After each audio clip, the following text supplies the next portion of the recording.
Hello everyone, welcome to the Pandits. देखो, आज का जो अपना सेशन है ये एक बहुत इंपॉर्टेंट प्रॉब्लम के ऊपर है। तो यहाँ पे देखो लिखा हुआ है हाउ टू ओवरकम फोमो। ठीक है, काफ़ी लोग ऐसे हैं जिनको इसका मीनिंग पता है, काफ़ी लोगों को नहीं पता है। मैं इसको पूरा एक्सप्लेन करूंगा कि क्या होता है, क्यों होता है, किस किस को होता है और फिर किस तरीके से इसका सोल्यूशन हम निकालेंगे कि ओवरकम कैसे करना है। ठीक है, और ये मैं यहीं पे लिख रहा हूँ देखो स्टार्टिंग में कि 90% से ज़्यादा लोग जो तैयारी कर रहे हैं या फिर कर चुके हैं वो लोग इसको कभी ना कभी फील करते हैं। ठीक है, अपनी तैयारी के दौरान। और ये बहुत गड़बड़ कर देता है, फिर मतलब आपके डिसीजंस गड़बड़ हो जाएंगे अगर आप बहुत ज़्यादा इसके अंडर में रहोगे ना, तो गड़बड़े होंगी। तो एक बार वीडियो एकदम लास्ट तक देखनी है, चाहे आप फ्रेशर हो चाहे रिपीटर हो, लास्ट तक देखना। कुछ चीज़ें ऐसी होंगी जो आप गलत कर रहे होगे, शायद इस वीडियो के बाद वो ठीक हो जाएंगी। ठीक है, तो अपन स्टार्ट करते हैं। सबसे पहले कि इसकी डेफिनेशन कि फोमो होता क्या है। फोमो की जो फुल फॉर्म है वो है फियर ऑफ मिसिंग आउट। यानी देखो, अलग अलग जो क्षेत्र होते हैं उसमें अलग अलग डेफिनेशन निकल के आएगी। हम अगर सिर्फ एजुकेशन वाली बात करें कि एक स्टूडेंट है उसके मतलब के अकॉर्डिंग क्या इसकी डेफिनेशन है, तो इसको मैं हिंदी में बताऊंगा तो ये रहेगा कि भाई हमेशा कभी ना कभी बच्चा ऐसा सोचता है कि यार मेरा ना ये वाला बुक, ये वाला टीचर या फिर ऐसा कोई भी सोर्स मेरा छूटा हुआ है जो बाकी लोग पढ़ रहे हैं और उनका स्कोर अच्छा आ रहा है, और मेरा ये चीज़ छूटी हुई है इसलिए मेरा सिलेक्शन नहीं हो पा रहा, स्कोर नहीं बढ़ रहा, कुछ भी ऐसा इशू है कि मैं मिस कर रहा हूँ कुछ ना कुछ। ठीक है, अब उसके बहुत सारे रीजंस हो सकते हैं। ठीक है, इसके डेफिनेशन में देखो कि fear of missing out describe करता है एक ऐसी सिचुएशन को जहां पे एक स्टूडेंट खुद को रोक नहीं पाता अपने सोर्सेज चेंज करने से। चाहे वो सोर्स के रूप में उसकी बुक हो या फिर टीचर हो या फिर कोई और कुछ भी टेक्स्ट बुक वगैरह, मतलब मॉक कुछ भी हो, उसका कोई भी सोर्स है वो उसको फोर्सफुली चेंज करना पड़ेगा। क्यों? क्योंकि उसके डिजायर है कि यार मैं कुछ भी मिस ना कर दूं। ठीक है, अब कुछ भी मिस ना करने के चक्कर में कुछ चीजें वो अंडर परफॉर्म करेगा और कुछ ओवर, मतलब जो चीजें होनी थी कुछ चीजें उसमें छूट जाएंगी और कुछ चीजें उसमें से बहुत ज्यादा कर देगा वो। ठीक है, तो स्पेशली ऑन सोशल मीडिया वो देखेगा कहाँ पे, ये सब चीज़ें सोशल मीडिया पे, चाहे वो टेलीग्राम हो चाहे वो यूट्यूब हो या फेसबुक हो। ठीक है, तो अभी जो इशू है, अब तुम थोड़ा सा कनेक्ट कर पा रहे होगे कि कभी ना कभी हमको अपनी प्रिपरेशन के दौरान ऐसा लगता है कि यार मेरा ये चीज़ छूट रहा है, इस वजह से मेरा सिलेक्शन नहीं हो पा रहा है, चाहे वो कोई टीचर हो चाहे बुक हो चाहे वो मॉक टेस्ट हो, कुछ भी हो। ठीक है, जो भी हम यूज़ करते हैं। तो स्टार्ट करते हैं अपन कि इससे सफ़र कौन कर रहा है, मतलब किस किस को होता है ये। देखो आंसर में क्या लिखा हुआ है, फ्रेशर्स एंड रिपीटर्स बोथ। और ये 100% सच बात है। चाहे आप फ्रेशर हो चाहे आप रिपीटर हो, हर एक तरह के बच्चे को ये कभी ना कभी फोमो होगा ही होगा। ठीक है, बस दोनों का रीजन अलग होता है थोड़ा सा, और उसका फिर सॉल्यूशन भी थोड़ा थोड़ा अलग होगा। तो अपन आगे डिटेल में डिस्कस करेंगे कि जो फ्रेशर्स हैं जिन्होंने अभी तैयारी स्टार्ट की है उनका क्या रीजन है फोमो होने का। ठीक है, उसका मेन रीजन जो है वो है lack of basic understanding about the exam. अब ये देखो डिस्क्राइब अगर मैं इसको करूँ कि ये क्या है, कि जो फ्रेशर बच्चा है ना उसको एग्जैक्टली स्टार्ट में पता ही नहीं है कि मेरे को क्या क्या चीज़ें ऐसी हैं जो पढ़ने के बाद या जो रिवाइज करने के बाद फॉलो करने के बाद मेरा जो सिलेक्शन है वो अ, हो सकता है, मतलब क्या क्या चीज़ें मेरे को चाहिए। ठीक है, एक बेसिक सेट होता है ना यार कि ये चीज़ें कर लोगे तब आपके चांसेस जो है सिलेक्शन के बन चुके हैं, अब आपने ये चीज़ें कंप्लीट कर ली हैं तो, और आप बैठ सकते हो एग्जाम में। बाय लक आप फेल हो सकते हो, बट अदरवाइज अगर लक साथ देगा तो आप पास कर जाओगे। ठीक है, तो जो काफ़ी सारे फ्रेशर्स हैं, मोस्टली 90% से भी ज़्यादा, जो बस इधर उधर से स्ट्रेटजीज देख के और लगे पड़े हैं इधर उधर, उनको बेसिक अंडरस्टैंडिंग ही नहीं है कि किस चीज़ की ज़रूरत है हमको करने की जिससे कि हमारा एग्जाम कंप्लीट हो। और मैं अपनी हर एक वीडियो में ये चीज़ मेंशन करता हूँ बार बार पॉइंट्स बोर्ड पे लिख के, ताकि आपको ये पॉइंट्स रट जाएं, है ना भाई। कि फिर हमारा क्या क्या पॉइंट्स है, सिलेबस, हमारे PYQs और हमारी ऑनलाइन प्रैक्टिस थ्रू शिफ्ट्स और मॉक्स, है ना, PYQs या फिर मॉक्स। ये 3 पॉइंट मैं इतनी बार लिख चुका हूँ, जो हमारे लगातार वीडियो देखते होंगे उनके दिमाग में छप गए होंगे कि यार यही चीज़ें जरूरी हैं जो मेरे को करनी है। ठीक है, मुझे सिलेबस खत्म करना है अपना अच्छे से, समझ लो जो फ्रेशर से। ठीक है, मेरे को कहीं से भी अपना एक बार सिलेबस अच्छे से कवर करना है, चाहे सेल्फ स्टडी हो चाहे टीचर्स हो। फिर मेरे को PYQs करने हैं, बुक से भी करने हैं, और फिर मेरे को ऑनलाइन भी करने हैं। उसके बाद मेरे को मॉक्स लगाने हैं। ये आप किसी भी सब्जेक्ट में चले जाओ, ये बेसिक एक अपना स्ट्रेटजी का प्रिंट आउट है। ठीक है, अब इसमें थोड़ी सी एक्स्ट्रा चीजें हम ऐड कर देते हैं सब्जेक्ट वाइज, जैसे मैथ्स में कैलकुलेशंस हो गई हमारी, कैलकुलेशन की क्विज के थ्रू या फिर आप बुक के थ्रू प्रैक्टिस कर लो। इंग्लिश में वो कैब एकदम रटना पड़ेगा अपने को, PYQ वाला, है ना। ये थोड़ा सा रीडिंग वाला पार्ट अच्छा करना पड़ेगा अपना। वो एक्स्ट्रा एक्स्ट्रा चीजें जो है वो जुड़ती रहेंगी सब्जेक्ट वाइज, लेकिन जो बेसिक सेट है वो यही रहने वाला है। अब बच्चे को ये नहीं पता रहता कि भाई इस सब को करने में कितना टाइम लगेगा। एक फ्रेशर जो है वो लगभग अगर मान के चलो, मैं मानता हूं कि 1 साल उसने तैयारी करी, ठीक है, 1 साल की तैयारी में अगर वो एक एवरेज बच्चा है, मैं मान के चल रहा हूँ कि एवरेज स्टूडेंट है, तो वो अपना सिलेबस कवर कर सकता है आराम से। ठीक है, 1 साल लगता है अपना सिलेबस, एसएससी का बहुत ज़्यादा नहीं है, लिमिटेड चीज़ें हैं, पढ़ोगे अच्छे से तो 1 साल में आप सिलेबस आराम से कवर कर सकते हो।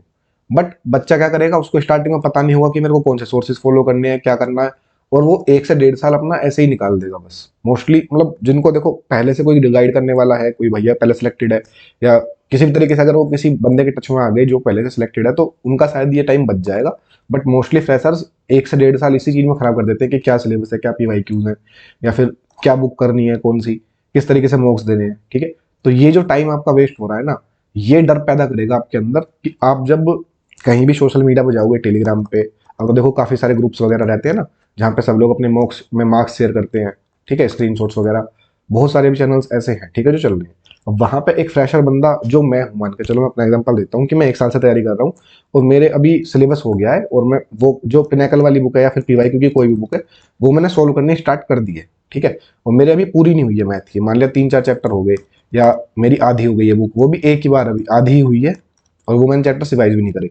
अब मैं क्या सोचूंगा कि मेरे को 1 से 1.5 साल हो गया है तैयारी में, अब मैं वहां पे जाऊंगा और जो मॉक मेरे को अलॉटेड होगा वहां पे उस ग्रुप में, किसी भी ग्रुप में, तो मैं वो मॉक दूंगा और फिर मैं स्कोर देखूंगा अपना कि मेरा कितना आया, मेरा 100 या 120 आ रहा है मुश्किल से, या फिर इससे भी कम आ सकता है। ठीक है, ज़्यादा तो आने का नहीं है अगर सिलेबस सही से नहीं हुआ है तो, या पीवाई को सही से नहीं हुए तो। वो बाकी एवरेज बच्चे का तो नहीं आएगा, अगर कोई बोर्न स्मार्ट एकदम तो फिर तो अलग चीज़ होगी। ठीक है, अपन एवरेज बच्चे की बात करेंगे। तो मैं ये देखूंगा कि यहाँ पे यार जो बाकी बच्चे हैं सब इसी मॉक में 140 ला रहा है, कोई कोई 160 ला रहा है, भाई 180 वाला भी बंदा बैठा है वहां पे। अब ये बच्चा फिर थोड़ा सा यहाँ पे इनके मार्क्स देखने के बाद में डिप्रेशन में आ जाएगा, या फिर ये सोचेगा कि यार मेरे को भी 1.5 साल हो गए पढ़ते पढ़ते, ये भैया लोग या ये दीदी लोग जो भी हैं, जो भी आप बोलते हो, ये लोग ऐसा क्या कर रहे हैं कि इनके 140 आ गए या 160 आ गए या 180 आ गए मार्क्स, मेरे क्यों नहीं आए, मैं भी तो पढ़ रहा हूँ यार। तो यहाँ पे ना तो गलती बच्चे की है इस वाले की, और इनकी तो है ही नहीं, इन्होंने पढ़ा है। बस उसको क्या समझना है यहाँ पे, उस फ्रेशर बच्चे को ये समझना है भाई कि जिस बंदे के 160 प्लस स्कोर आ रहा है ना, उसने जितनी मेहनत की है उस लेवल की मेहनत अभी तुमने नहीं की। ठीक है, क्यों? जिसका 160 प्लस स्कोर होगा उसको सिलेबस बहुत अच्छे से आता होगा हर सब्जेक्ट का।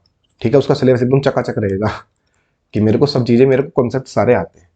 उसने सारे पीवाईक्यूज अच्छे से कर रखे होंगे, एटलीस्ट एक बार तो कर रखे होंगे, और प्रैक्टिस भी की होगी ऑनलाइन बुक से, या फिर बुक से भी और ऑनलाइन भी। ठीक है, और उसने मॉक्स काफी सारे दिए होंगे। ऐसा नहीं है कि देखो कोई भी बंदा जो अभी 160 ला रहा है, ऐसा नहीं है कि वो हमेशा से 160 से ही उसने स्टार्ट किया था। वो बंदा भी कभी ना कभी बिलो 100 वाले फेज में रहा होगा, अगर एवरेज है तो। उसके भी कभी 100 से 120 आए होंगे, उसके फिर 120 से 130 बढ़े होंगे, फिर 130 से 140 पे गया होगा वो। बहुत ग्रेजुअल इंप्रूवमेंट होती है, और भाई इसमें टाइम लगता है। जो मेन चीज समझने की है ना, वो है टाइम, पेशेंस। तो ये बंदा सिलेबस अपना अच्छे से करके बैठा है, इसने पीवाईक्यूज भी बुक से प्रैक्टिस कर रखे हैं, शायद इसका सेकंड या थर्ड अटेम्प्ट में भी, या फर्स्ट अटेम्प्ट में भी उसने बीए से, मतलब बीए कर रहा है वो बंदा, और फर्स्ट ईयर से तैयारी स्टार्ट कर दी, और अभी वो थर्ड ईयर में है। तो बेशक उसका एक भी अटेम्प्ट नहीं है, बट उसको 3 साल तैयारी में हो गए, ऐसे बच्चे भी हैं अभी। बहुत गजब लेवल का कॉम्पिटिशन है, और उसने मॉक्स भी काफी सारे दिए हुए हैं, 50-60 वो मॉक भी कर चुका। अब एक तरफ तुम, वो बच्चा बैठा है तुम्हारे उसी ग्रुप में, या फिर उसी यूट्यूब पे, कहीं पे भी, फेसबुक पे, और एक तरफ तुम बैठे हो जिसकी 1 से 1.5 साल की तैयारी में अभी ना तो सिलेबस अच्छे से हुआ है, पीवाई के तुम्हारे भी आधे हुए हैं, और मॉक्स तो तुमने अभी स्टार्ट ही किए हैं, या तुम लाइव मॉक्स वगैरह दे लेते हो। तो ये जो कंपैरिजन है ना स्कोर का, ये बच्चे के अंदर डर डाल देता है कि यार मैं ऐसा क्या कर रहा हूँ, या फिर मैं ऐसा क्या छोड़ रहा हूँ जो ये दूसरे बच्चे कर रहे हैं और इनका स्कोर अच्छा जा रहा है। अब ऐसे में ये क्या करेगा, ये भटक जाएगा। जैसे मान के चलो, फिर बच्चे पता है क्या करते हैं ग्रुप्स में, बच्चे इन भैया से, ये जो 160 प्लस वाले भैया हैं या फिर जो भी हैं, इनसे स्ट्रेटजी पूछते हैं बच्चे की, भैया मेरा ये हो गया और अब मैं क्या करूँ। ठीक है, और तब ये इनको बताएंगे ना, जबकि भाई मैंने इतना सारा पढ़ चुका है, तो इनको थोड़ा सा डिप्रेशन हो जाएगा, यार मेरी तो 1.5 साल हो गई है, और मेरा तो अभी इतना भी हुआ नहीं है, मेरे को एग्जाम अभी 3-4 महीने बाद मेरा एग्जाम है, 6 महीने बाद मेरा एग्जाम है, मैं कैसे करूंगा। ठीक है, तो भाई यहाँ पे जो मेन रीजन है ना, वो है कंपैरिजन, वो भी मिस कंपैरिजन। तुम टाइम का कंपैरिजन कर ही नहीं रहे हो कि उस बंदे ने कितनी मेहनत की है, वो कितने साल से लगा हुआ है, और तुमको कितना टाइम हुआ है, तुम्हारी कितनी चीजें कवर हुई हैं। अगर तुम अपने दिमाग में ये बात बिठा लो ना कि मैं भी इसकी तरह अगर सिलेबस अच्छे से कर लूंगा, मैं भी इसकी तरह अगर पीवाई को अच्छे से कर लूंगा, मैं भी अगर इसकी तरह मॉक्स दूंगा 50-60, तो मेरा भी इंप्रूवमेंट होगा उसमें। अगर तुम सिर्फ ये बात समझ जाओ, तो ये डर तुम्हारे अंदर से निकल जाएगा कि मेरा क्या छूटा हुआ है। ठीक है, तो सॉरी, तो फ्रेशर्स को मोस्टली क्या चीज़ ध्यान रखनी है कि भाई टाइम लगता है, लगेगा ही लगेगा। अगर आप एक एवरेज स्टूडेंट हो तो आपका टाइम ग्रेजुअली जो स्कोर बढ़ाने में बहुत टाइम लगेगा, दम लगेगा, मेहनत लगेगी, उसमें कंसिस्टेंसी लगेगी। ठीक है, आगे बात समझ में यहाँ तक। फ्रेशर्स के लिए था ये स्पेशली कि टाइम बहुत ज़्यादा इंपॉर्टेंट है। अब जो एक्सेप्शनल केस है वो तो मैं बात कर नहीं रहा, ठीक है भाई, मान लिया किसी का पहले से बहुत अच्छा मैथ वगैरह है, 6 महीने में। अब तो देखो तुम यूट्यूब पर जाओगे ना, मोस्टली टॉपर खुद को एक्सेप्शनल ही दिखाते हैं, मैंने 3 महीने में करा तैयारी, मैंने 4 महीने में करा, मैंने 6 महीने में करा, शायद 1-2 महीने वाले मिल जाएंगे। भाई ये एक्सेप्शनल केसेस मत देखो, मे बी इनमें से बहुत लोग निकाल भी चुके हों इस तरीके से, बट उनका बैकग्राउंड बहुत अच्छा रहा होगा। और मे भी कुछ लोग, मुझे ऐसा लगता है शायद कुछ लोग झूठ झूठ ही बोलते हैं, मतलब इंटरव्यूज वगैरह में वो दिखाते हैं कि यार हम तो बहुत ज़्यादा पहले से ही बोन स्मार्ट थे ना। तो एक्सेप्शनल केसेस हमेशा रहते हैं वहाँ पे, बट तुम खुद को उनसे कंपेयर मत करो यार, तुम्हारा लेवल और उस बंदे का लेवल पता नहीं है ना तुम्हें कितना डिफरेंस है उसमें।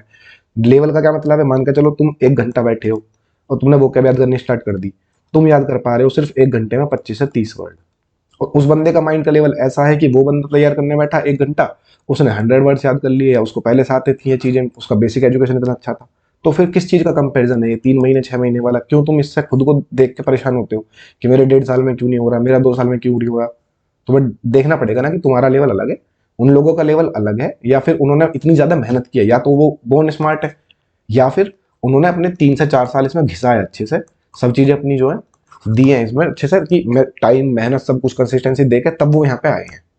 ठीक है, तो जब कंपैरिजन करो ना भाई, जब तुम स्कोर कंपैरिजन कर रहे हो, जब भी तुम स्कोर कंपैरिजन कर रहे हो, तो सिर्फ स्कोर ना कंपेयर करके टाइम और एफर्ट्स, कितना टाइम तुमने दिया है, कितना टाइम उस बंदे ने दिया है, कितने एफर्ट्स तुम्हारे हुए हैं, कितने उसके हुए हैं, सब कुछ कंपेयर करोगे तो तुम्हें समझ में आ जाएगा कि क्यों तुम्हारा स्कोर अभी कम है और वो बंदा अच्छा स्कोर कर पा रहा है सेम एग्जाम में, ठीक है, सेम मार्क्स में।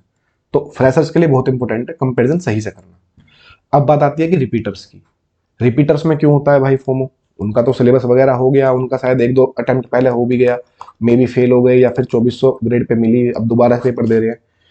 इनका जो रहता है लैक ऑफ कॉन्फिडेंस की वजह से, और लैक ऑफ सेटिस्फेक्शन की वजह से, मतलब इन लोगों ने सिलेबस कर लिया है भाई, मान लिया 2-3 साल हो गए तो सिलेबस तो उसका हो ही गया होगा अगर वो सही से पढ़ रहा है। इन लोगों ने एक बार पीवाईक्यूज भी कर लिए हैं, ठीक है, ये मॉक्स भी दे रहे हैं, बट अभी भी इनके अंदर वो कॉन्फिडेंस नहीं आ रहा, क्योंकि ये रेंज में पता है किसमें मिलेंगे, ये मिलेंगे आपको 140 वाली रेंज में, कि इनका स्कोर आ रहा है 140 से 150। अब ये जब उस बंदे को देखते हैं वहां पे 160 प्लस वाले को या 180 प्लस वाले को, तो ये तुरंत सोर्सेज पे भागते हैं। मतलब ये नहीं देखेंगे कि मेरी कहाँ पे कमी है, ये तुरंत सोर्सेज पे भागेंगे और ये पूछेंगे कि भैया आपने कहाँ से किया है। मान के चलो जीएस में लेके चलूं, एक बहुत वास्ट सब्जेक्ट है, तो जीएस में मोस्टली सब बच्चों की हालत खराब रहती है, चाहे वो एवरेज हो चाहे कैसा भी हो, मोस्टली स्टार्टिंग में बच्चों की हालत खराब रहती है। किसी के 5 नंबर आ रहे हैं, 10 आ रहे हैं 50 में से, किसी के 20 आ रहे हैं, 18 आ रहे हैं, मतलब बिलो 15 भी रहते हैं बहुत सारे बच्चे। अब आप देखोगे कि यार 180 स्कोर अगर उसका है मॉक में, तो बिना जीएस के तो होगा नहीं। आपने देख लिया उसका मॉक में स्कोर 40। अब आप जो अपना सिलेबस पढ़ रहे थे, या फिर आप जो थ्योरी कवर कर रहे थे जीएस की कहीं से भी, मान के चलो एक सोर्स आपने पकड़ा थ्योरी का, चाहे वो लुसेंट है, चाहे वो कोई वीडियो है टीचर की, या कोई भी पेड कोर्स है, आप यहाँ से अपना मस्त सिलेबस करते हुए जा रहे हो, ठीक है, आपको समझ में भी आ रहा है और आपने इसके पीवाईक्यूज भी साथ साथ आप कर रहे हो। बट इस बंदे के नंबर देख के आप तुरंत वहां पहुंच गए कि भाई यार 180 तुम्हारे 40 कैसे आ गए जी, इसमें क्या करा है तुमने? अब अगर तुम, मैं एक सोर्स यहाँ पे पकड़ लूँ, तुम मान के चलो किसी की वीडियो देख रहे थे, बेसिकली लेके रह रहा हूँ, लेकिन इस बंदे ने जो सोर्स बताया ना वो तुम्हारे सोर्स से अलग है।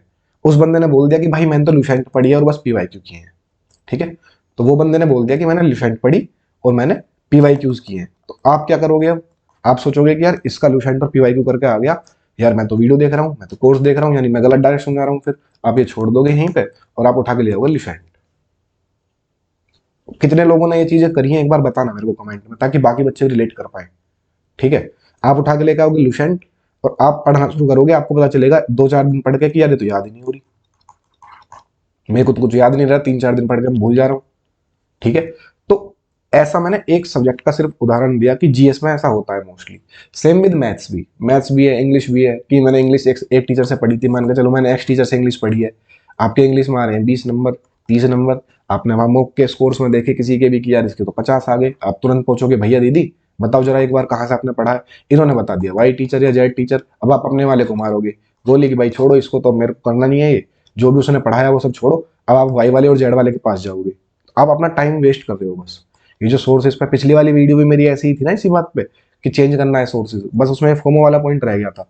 ये बहुत मतलब जो मैं बता रहा हूँ ना, ये इतना देख चुका हूँ ना मैं। एक बच्चा पूछ भी रहा था पिछले वीडियो के कमेंट में कि भैया आपको कैसे पता चलता है? भाई 3 से 4 साल हो गए इसी चीज़ में, और डेली बच्चों की क्वेरीज आती हैं, यही यही परेशानियां रहती हैं। ठीक है, इसलिए कनेक्ट कर पाते हैं हम लोग, और आप भी बताना।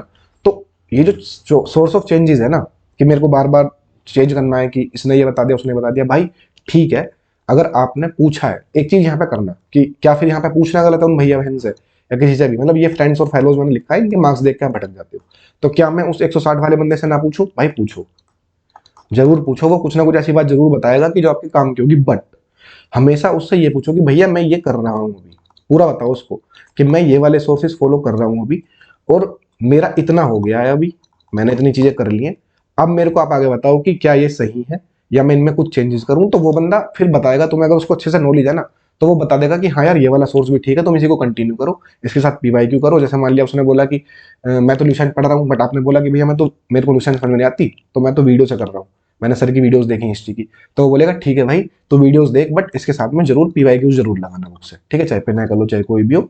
जैसे सर ने अगर मान लिया एंशिएंट हिस्ट्री का कुछ भी एक टॉपिक पढ़ा दिया, तो तुरंत उसके तो पीवाईक्यूज भी करता रहेगा, तो तेरा बेटर हो जाएगा वो। तो यहाँ पे क्या हुआ, आपने वो सोर्स चेंज करने वाला फैक्टर जो है खत्म कर दिया, जिससे टाइम वेस्ट होता है। ठीक है, तो जब भी आप किसी से डाउट पूछो, किसी भी अपने सीनियर से, किसी भी मतलब उस बंदे से जो आपसे ज्यादा एक्सपीरियंसड है, उसको हमेशा अपनी पूरी कंडीशन बता के पूछो कि मैंने ये चीजें पढ़ ली है, मेरी ये चीजें बाकी है, और मेरे को ये प्रॉब्लम एग्जैक्टली अभी आ रही है।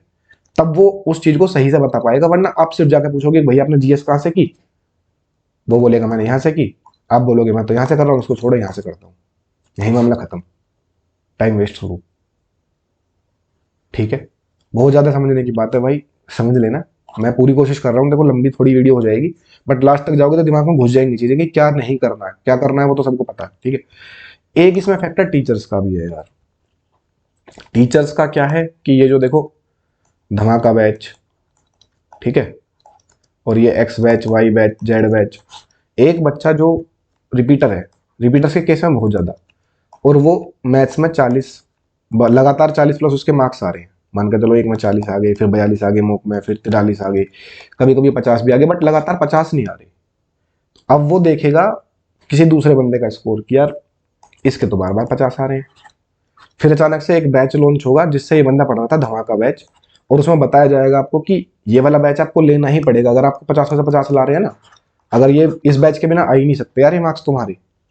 तो अब वो बंदा क्या करेगा, जिसको 40-42 नंबर आ रहे हैं लगातार, ये कल की ही क्वेरी है, मेरे को कल ये टेलीग्राम पे भेजी थी एक बच्चे ने कि भैया मेरे 40 से 42 नंबर आ रहे हैं, और मैंने सिलेबस अपना कर लिया है, मैंने पीवाईक्यू अपने कर लिए हैं, बट मेरे को लग रहा है कि मेरे 50 नहीं आ रहे, मैं उन सर का बैच ले लूँ क्या?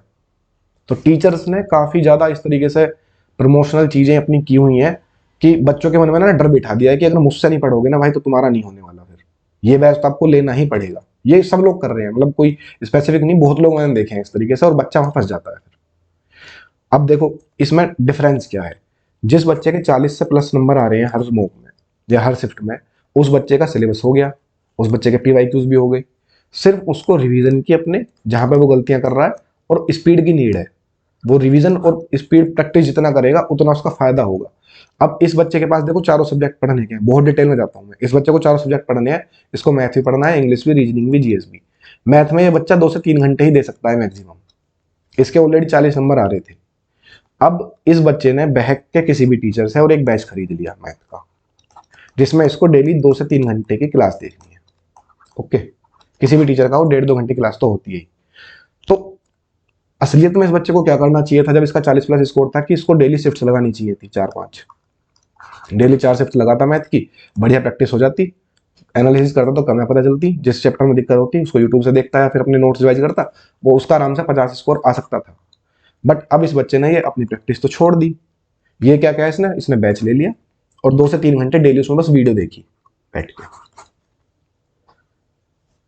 जब तुम्हारा पेपर होगा ना, वहां पे तुम्हारे पेन की स्पीड मैटर करेगी मैथ में, कितनी तुमने सोल्व की हैं चीजें, तुमने कितनी वीडियो देखी है, घंटा फर्क नहीं पड़ेगा उससे, क्योंकि तुम वीडियो देख के सिर्फ वो समझ रहे हो कि हाँ हाँ ये मैं ऐसा कर लूंगा वैसे कर लूंगा, जब खुद से पेन उठा के देखोगे ना कुछ समझ में नहीं आएगा कि फर्स्ट लाइन क्या थी सॉल्यूशन की, किस तरीके से करना था।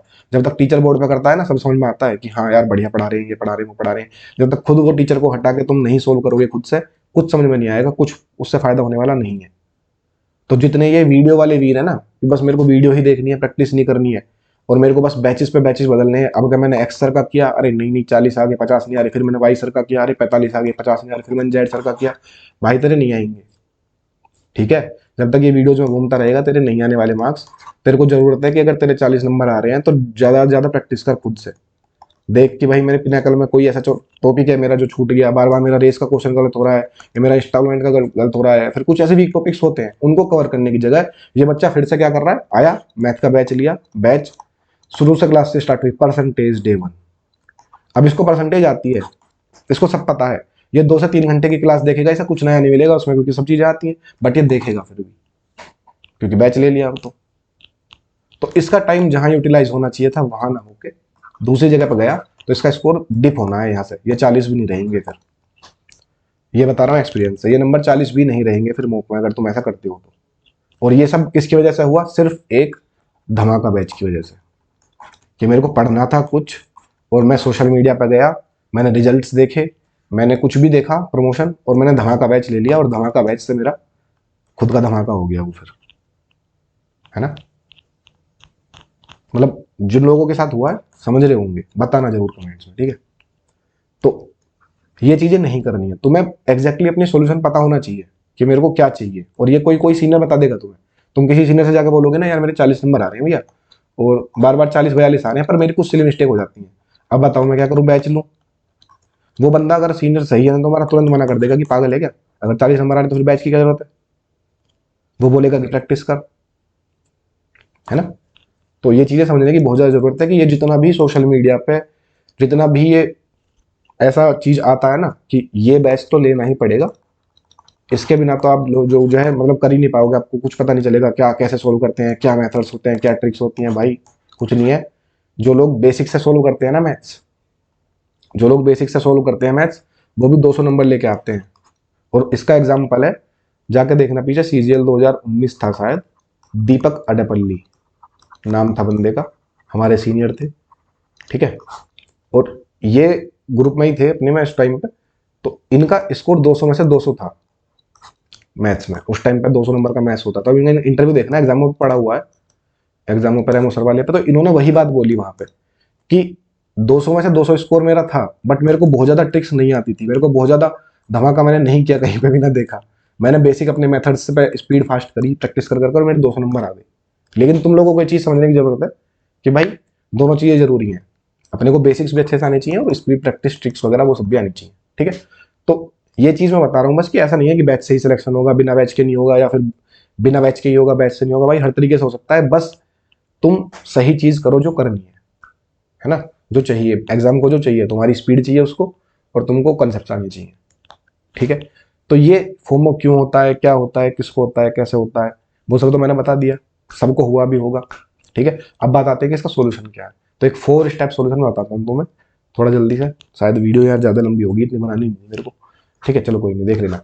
पहला है राइट गाइडेंस, कि हर एक बच्चे को तैयारी शुरू करने से पहले ये पता होना चाहिए कि मुझे इस एग्जाम में पास होने के लिए करना क्या है, क्या मेरी जरूरतें हैं जो मैं करूंगा, और वो जरूरतें फिर से दिमाग में बिठा लो, सिलेबस अच्छे से करना है, पीवाईक्यूज अच्छे से करने हैं, एक बार बुक से करने हैं मैथ्स रीजनिंग के, एक बार ऑनलाइन करने हैं टेक्स्ट बुक पर क्विज फॉर्मेट में, और फिर मॉक्स देने हैं दबा के, जितने मैक्सिमम दे पाओ मॉक्स दबाओ। अगर ये 3 चीजें तुम कर रहे हो भाई कहीं फेल नहीं होगे। तुम्हारी किस्मत अगर मान लिया खराब हुई, उस दिन कुछ गड़बड़ हो गई, बुखार हो गया, तो ही फेल हो सकते हो। अदरवाइज अगर तुम ये चीजें करके जाओगे ना, तो थोड़ी सी एक्स्ट्रा की ठीक है, कैलकुलेशन वगैरह जो मैंने बताया, या फिर वो कैप के आरसी वगैरह, रीडिंग, इंग्लिश में रीडिंग बहुत इंपॉर्टेंट है इसके अलावा ना। तो ये जो बेसिक रूट मैप है, जब तक आपके दिमाग में ये बैठा रहेगा तब तक आप कहीं नहीं भटक सकते, आपको पता है। और ये रूट मैप आपको चेकलिस्ट की वीडियोस में मिल जाएगा। जो बच्चे देखो, जिन लोगों ने चैनल फॉलो कर रखा है, यूट्यूब वगैरह सब्सक्राइब कर रखा है, उनको पता है चेकलिस्ट की वीडियो डाली थी हमने, चारों के चारों सब्जेक्ट में कितना हमें पढ़ना है, ये कौन बताएगा, ये ऑलरेडी डाला हुआ है, मैथ्स, रीजनिंग, इंग्लिश और जीएस। जाके देखो एक बार चैनल पे, इसी यूट्यूब चैनल पे पीछे वीडियोस में प्रैक्टिकल स्ट्रेटेजीज के नाम से चारों की चारों वीडियोस मिलेंगी, और इसमें प्रॉपर चार्ट बनाया हुआ है कि भाई इस सब्जेक्ट में मेरे को कितना करना है कि मेरे को मेंस निकल जाए मेरा, प्रॉपर चेकलिस्ट दी हुई है। जिसने नहीं देखी देख लो, जिसने देख ली होंगी उसे पता होगा कि मैं क्या बात कर रहा हूँ। तो राइट गाइडेंस मतलब ये पता होना चाहिए कि मेरे को कितना पढ़ना है, वो सब आपको इन चेकलिस्ट में मिल जाएगा, जाकर देख लेना वीडियोस, प्रिंट कराओ, इन पर टिक लगाओ जैसा बताया हुआ है, ठीक है। तो यहाँ तो हो गया फ्रेशर्स के लिए कि ये पहला, ठीक है। और तुम्हारा काम क्या है कि तुम्हारा काम ये, अगर तुम्हारा कोई भी दोस्त वगैरह कोई भी ऐसा है जो गांव में कहीं पे ऐसा है जिसको गाइडेंस नहीं मिल रही, भाई वीडियो शेयर कर देना, समझ जाएगा वो, ठीक है। सेकंड चीज पेशेंस, तुम्हें ये रखना पड़ेगा यार, धैर्य बोलते हैं हिंदी में, धीरज। कभी भी ऐसा नहीं होगा कि आपने तैयारी स्टार्ट करी 6 महीने में आपको 160 नंबर देखने को मिल गए एवरेज। फिर से बोल रहा हूँ यार, पॉइंट आउट मत करना, एवरेज स्टूडेंट की ही बात कर रहे हैं हम। कभी कह लो भाई मेरे तो दोस्त था 4 महीने में भाई उसका 180 आ गया, ये सब ठीक है, होता है। बट एक एवरेज स्टूडेंट को कभी भी ऐसा नहीं होगा कि 6 महीने में मैंने सिलेबस किया नहीं 160 नंबर आ गए। तो आप ना अपने आप को सेल्फ एनालिसिस करो कि मेरी कितनी तैयारी हुई है, मेरी कितनी बाकी है, और उस तैयारी के हिसाब से मेरा कितना स्कोर आ रहा है, क्या वो सही है, और उसको मैं इम्प्रूव कैसे करूँ। और ये बात अपने दिमाग में बिठानी पड़ेगी कि पेशेंस रखना है, टाइम लगेगा ही लगेगा स्कोर बढ़ाने में। अगर आपको 160 लाने हैं तो मिनिमम से मिनिमम 1.5-2 साल आप अगर एवरेज हो, आपको अच्छे से घिसना पड़ेगा। डेली डेली पढ़ो, अच्छे से सिलेबस करो, पीवाईक्यूज करो, मॉक्स करो, शिफ्ट्स करो, अच्छे से करो। एक एवरेज बता रहा हूँ, 1.5-2 साल में आप अच्छे से उस लेवल पर पहुंच जाओगे कि हाँ, कोई बच्चा 1 साल में ही पहुंच जाएगा। देखो फिर वही वाली बात है, अपना अपना दिमाग का लेवल है यार। 1 घंटे में आप कितने वर्ड याद कर पा रहे हो, आपका कितना पोटेंशियल है माइंड का, उस पर डिपेंड करेगा। कोई बच्चा 1 साल में पहुंच जाएगा, कोई बच्चा 6 महीने में पहुंच जाएगा, बट एवरेज बच्चा 1.5-2 साल ले लेता है, ठीक है। कि उसने तैयारी करी स्टार्ट, सिलेबस कर लिया, उसके बाद 6 महीने उसको लगेंगे पीवाईक्यूज करने में अच्छे से, और वो 1.5 साल के अंदर अंदर अच्छा स्कोर लेके आ जाएगा अगर उसकी डायरेक्शन सही है। तो टाइम लगेगा, पेशेंस रखना है, ठीक है, चाहे फ्रेशर हो चाहे रिपीटर हो। तीसरी चीज सेल्फ कॉन्फिडेंस। सेल्फ कॉन्फिडेंस किस बात का? सेल्फ कॉन्फिडेंस इस बात का कि मैं सही रास्ते पे हूँ, मैं जो फॉलो कर रहा हूँ ना चीजें, मैंने जो सोर्सेज पकड़े, जो मैंने टीचर्स पकड़े, जो मैंने बुक्स पकड़ी, जो मैंने मॉक्स पकड़े, वो सब सही है। इस चीज का सेल्फ कॉन्फिडेंस होना चाहिए आपके अंदर कि यार ये वाले जो सोर्सेज हैं जो मैं फॉलो कर रहा हूँ ये ठीक सोर्सेज है। पता कैसे चलेगा भाई कि मैं सही टीचर से पढ़ रहा हूँ या नहीं पढ़ रहा? ये क्वेश्चन बहुत बच्चे पूछ लेते हैं कि भैया मेरा ये वीक है, मैं इन टीचर से पढ़ रहा हूँ, क्या ये टीचर सही है? तो भाई वो तुम खुद एनालिसिस करोगे कैसे। तुमको मान लिया पता करना है कि कोई टीचर किस तरीके का पढ़ा रहा है, तो आप ना उसका चैप्टर्स देखो, 2-3 चैप्टर्स की वीडियो देख लो। मान के चलो मैंने मैथ्स का लेके चलता हूँ मैं, परसेंटेज है, रेशियो है, ठीक है। परसेंटेज रेशियो आपने किसी भी टीचर से पढ़ लिया। अब जब आप इस टीचर के दोनों चैप्टर्स कंप्लीट पढ़ने के बाद में क्वेश्चंस लगाने पाओगे पीवाईक्यूज के, तो अगर आपने परसेंटेज चैप्टर खोला, देखो पिनेकल वाला थोड़ा सा अलग है क्योंकि उसमें स्टार्टिंग में हार्ड क्वेश्चंस दे रखे हैं, बट बाकी बुक्स में ऐसा नहीं है। जब आप चैप्टर के क्वेश्चन पीवाईक्यू करने बैठोगे ना, तब आपको पता चलेगा कि वो टीचर कैसा है, क्या उसने जो क्वेश्चंस कराए हुए हैं किस तरीके से कराए हुए हैं वो आप लगा पा रहे हो, यहाँ पे आप कर पा रहे हो क्वेश्चंस खुद से पीवाईक्यूज वाले। अगर आपको लग रहा है कि हाँ आपको समझ में आ रहा है उस टीचर के पढ़ाने के बाद में, पीवाईक्यूज के सॉल्यूशंस मेरे को पता चल रहे हैं क्या हो रहा है, मैं खुद से कर भी पा रहा हूँ, तो वो टीचर अच्छा है। बट अगर आपने 3-4 चैप्टर पढ़ लिए बच्चे से, किसी भी टीचर से, और आप पीवाईक्यूज के 50% सवाल भी आप नहीं सोल्व कर पा रहे हो खुद से, तो फिर गड़बड़ हो जाएगी, ठीक है। बट मोस्टली यार जितने भी टीचर्स फेमस हैं, जितने भी यूट्यूब पे पढ़ा रहे हैं या ऑफलाइन जिनको एक्सपीरियंस है, कोई भी टीचर बेकार नहीं है, सब बढ़िया है। बट अगर फिर भी किसी को लगता है मैं एनालिसिस कैसे करूँगी, मेरे हिसाब से वो ठीक है या नहीं है, तो भाई चैप्टर्स पढ़ने के बाद पीवाईक्यूज किया करो। अगर पीवाईक्यूज हो रहे हैं तुमसे सोल्व किसी भी चैप्टर के, तो यानी तुम्हारा टीचर बढ़िया है, ठीक है। नहीं हो रहे तो हो सकता है तुम में भी खराबी हो, ऐसा मत सोचना कि बच्चा तो खराब हो ही नहीं सकता, बच्चा हो सकता है तुमने ठीक से ना पढ़ा हो, तुमने ना लाइक की हो क्लास में ना, तो वो चीज़ें अलग है। तो सॉरी, सेल्फ कॉन्फिडेंस आपके अंदर होना चाहिए कि मैं जो सोर्सेज फॉलो कर रहा हूँ वो बहुत ज़्यादा सही है, और इन सोर्सेज को फॉलो करके लोग रैंक लेके आए हैं, ठीक है। नेक्स्ट पॉइंट है less use of social media and avoiding unnecessary promoted things. ये क्या है अब कि मैं जितना भी मेरा सोशल मीडिया का ग्रुप्स वगैरह हैं, या फिर जो भी ऐसा है कि यार जहाँ पे मेरे को डिस्ट्रैक्शन फील होती है इन मॉक्स के मार्क्स से या फिर कैसे भी, मैं थोड़ा कम यूज़ करूँ। और जहाँ पे फालतू की प्रमोटेड चीज़ें होती हैं बिना मतलब कि ये बुक ले लो इसके बिना नहीं होगा, ये बैच ले लो इसके बिना नहीं होगा, ये मॉक ले लो इसके बिना नहीं होगा, अवॉइड करो भाई, ठीक है। अपने सोर्सेज पे बिलीव रखो, अच्छे से फॉलो करो, कोई दिक्कत नहीं है, ठीक है। तो इस वीडियो में इतना ही यार, कमेंट जरूर करना कितने लोगों ने चीज़ें फॉलो की हैं, मतलब फेस की हैं, और क्या ये सॉल्यूशन सही है, ठीक है। मिलते हैं अपनी नेक्स्ट वीडियो में, थैंक यू।